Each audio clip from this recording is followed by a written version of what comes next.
Defying the latest COVID restrictions, hundreds protested in front of the governor's mansion in Brasilia on Sunday with one clear message.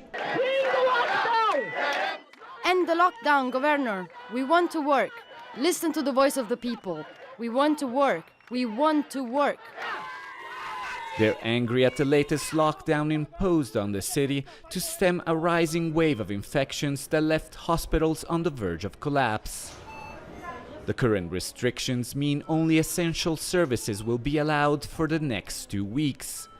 The same is happening in dozens of other cities and states across the country. But despite the risks, protesters in Brasilia are not the only ones concerned about the economic impact. On Friday, President Jair Bolsonaro threatened to cut off federal pandemic aid to states that are imposing lockdowns and curfews to quell the surge.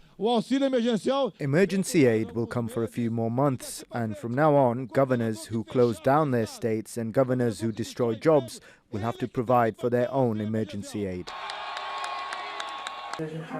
But the Brazilian Red Cross is urging the government to take the crisis seriously. Health is much more important than the economic situation. The country has a sick economy. People working and infecting others will not help us, so we call on the government to take precautions.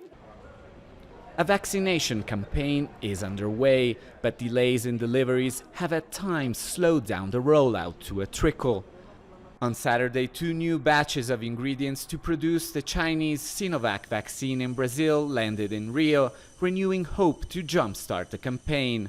But with 250,000 Brazilians' lives lost from COVID so far, and more than 1,000 still dying every day, the road ahead remains fraught with sorrow and pain. Alessandro Rampietti, Al Jazeera.